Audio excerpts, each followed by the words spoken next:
Hey everyone, it's Michael. Excuse me.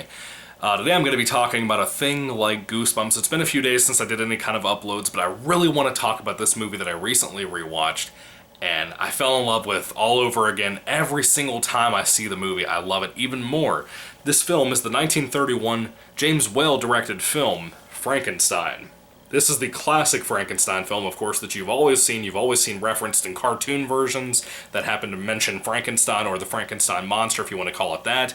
1931 is a long time ago. We're closing in almost the 90th anniversary in a couple of years. That's nuts, man. Absolutely nuts. I love these movies. I had such a good time, especially when my grandparents got me this Legacy Pack back in the day, around the time the Dracula Untold came out. It came out with free tickets and stuff for the movie. I love Dracula Untold as well. I thought it was pretty good. But this original movie, in this box set, I have 3 copies of. I have this copy from the Legacy set, which I love to death.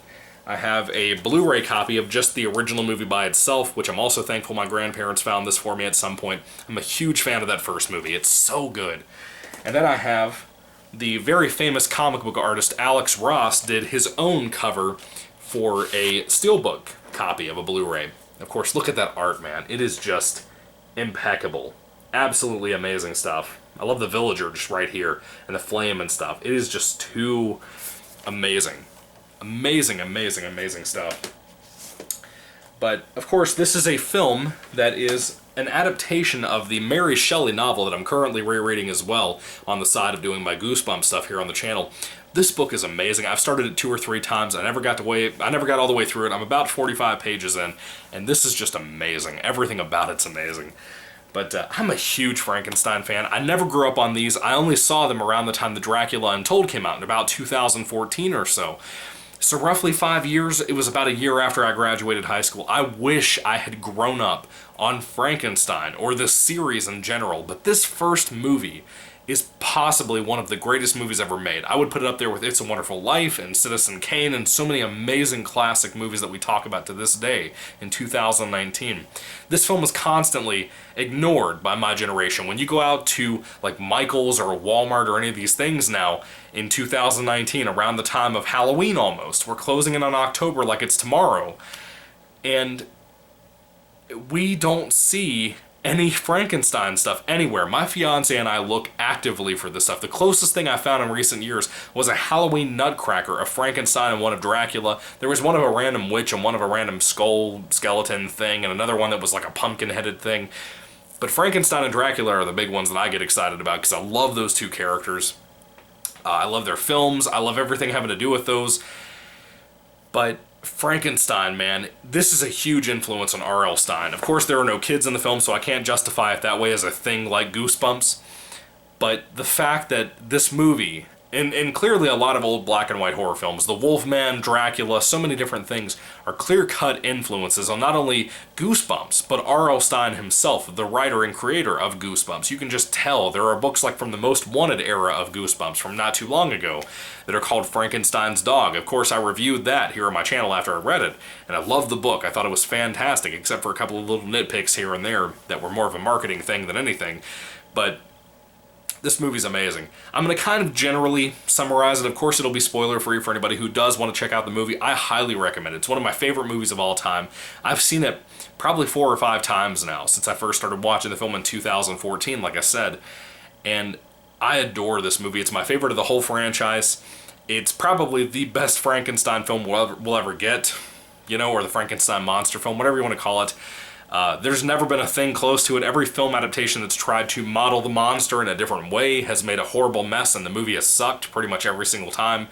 But we'll get into that more in the future, God willing, if I'm allowed to get my hands on some of those other films and do reviews and whatnot here on the channel.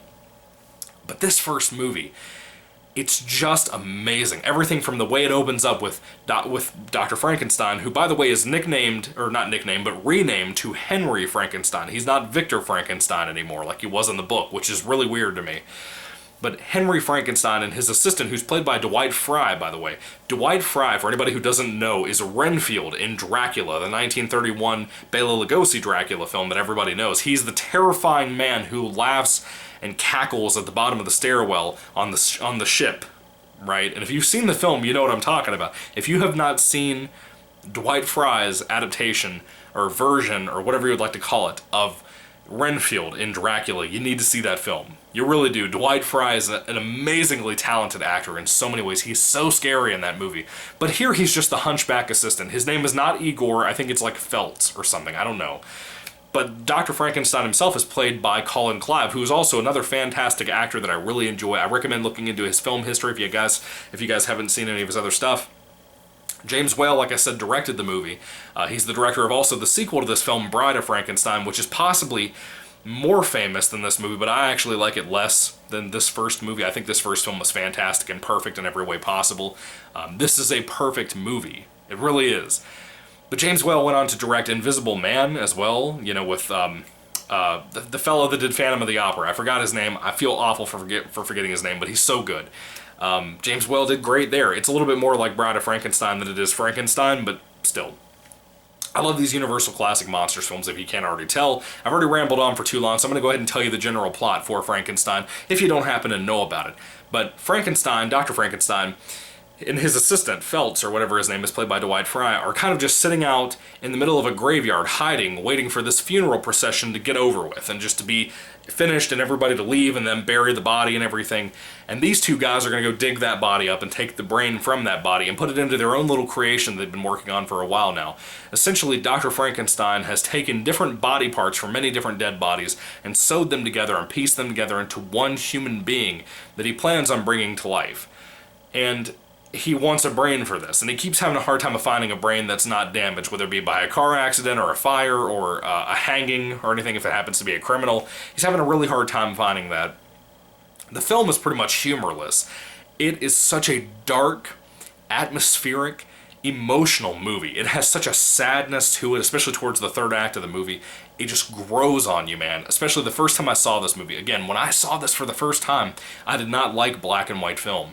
I wasn't a fan. I just wasn't. I was barely a fan of It's a Wonderful Life by this particular point. I saw It's a Wonderful Life for the first time back in high school, and then I saw this, of course, when I graduated and everything.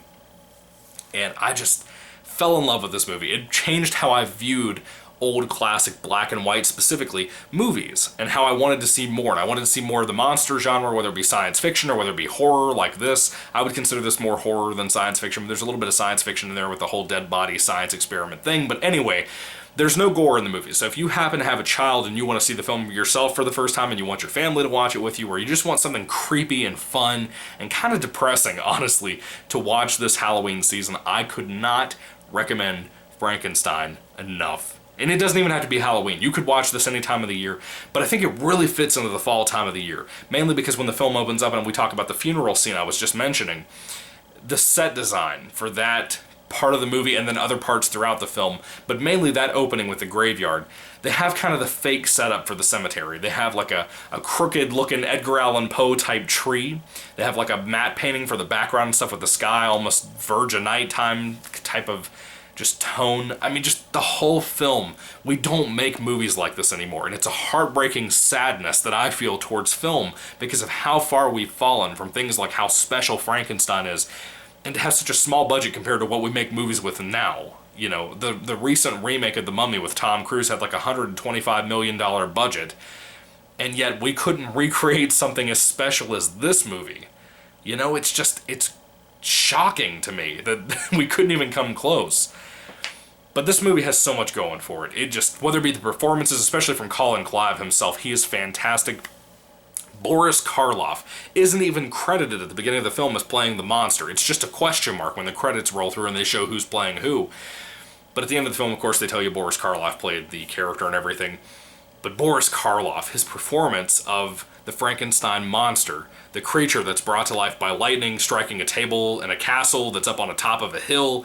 It's very gothic. The film itself is very gothic. I love it to death. It just works. Everything from the atmosphere to the dark and stormy night thing that this movie pretty much created, in my opinion, or at least popularized at the very least, and made it so fantastic and iconic. That's the biggest thing I would use for this film. The biggest word would be iconic. Everything about this movie, you've heard it quoted all throughout your life. Even if you're like myself and you haven't seen something like Young Frankenstein. I've never seen that movie. I don't know anything about it.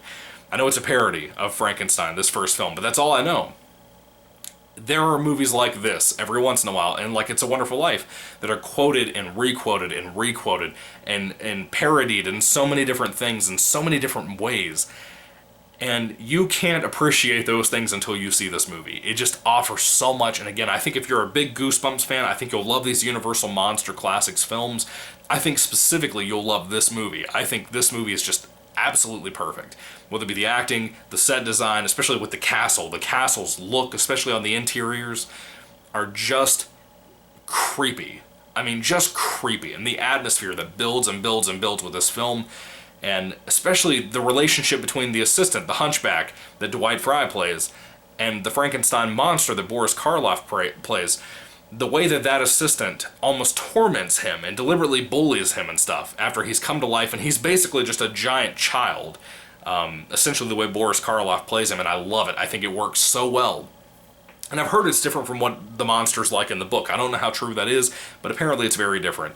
But I love that relationship between those two characters specifically, and then also how Colin Clive as Dr. Frankenstein, this man pretending to be God and playing God, is his relationship with this creation of his is so negative, and he doesn't know how to really deal with this thing. He just kind of locks it up in chains and puts it in the basement because it might possibly be too dangerous. And of course the fiance of Dr. Frankenstein, and also I think it's his cousin or his friend, it's something like that. A guy with a mustache. He's really cool. He's a good actor. I don't know who the actor is, but he's good. Everybody's good in the film. Even like the small parts, like the mayor of the town is good. But those two go out to look for Henry and go up to his castle and stuff. Pretty much Henry and his assistant have separated themselves from the entire town and village and everything, all of their friends and family, so they can do these experiments. So it just really builds this seclusion around the castle, and it just works so well, especially if you've read Dracula by Bram Stoker, which I have read that all the way through. That seclusional feeling of how that castle is in the middle of nowhere, tucked away, people don't want to go near it. That feeling is so well represented here in this film. I adore it. I think it is so good. I could not recommend Frankenstein enough. I don't want to tell you too much because it's only an hour and 10 minutes. I told you the basic premise of the monster being around and being created and all that. Again, there's no gore in the film. This is one of those classic movies. There's no cursing or anything like that, so you and your whole family can sit down and enjoy this whole franchise, basically, and love it so tremendously like how I do. And again, I recommend showing it to your kids young, man, because it does have some scariness, it does have some tension and some terror to it, but it works so well, and it's such a great movie. They'll never forget it. I guarantee they'll probably love it, just like you'll probably love it if you're an adult like myself. Anyway, Frankenstein, 1931. This is just a classic, period. I don't know how to tell you more about it. It's one of those things like Goosebumps for me, and of course my whole channel is based around Goosebumps. I'm obsessed with Frankenstein, whether it be the monster, whether it be the films, anything like that. I will literally buy anything, just like I will with Goosebumps, that I happen to find like this, that has to do with Frankenstein at all. So, and to be so, again, no one puts out any product anymore based around Frankenstein or Dracula, and it's kind of insulting in my opinion, especially for people like myself who realize how big of a deal these movies were growing in those old days, like that 20-year span that these were being released. Especially Frankenstein Meets the Wolfman, when that came out. That was a huge deal. People don't realize how big of a deal that was. That was the first ever versus movie, like Freddy versus Jason, or, you know, the Civil War of the MCU, or Batman versus Superman, or anything like that. That film was the first one to do that.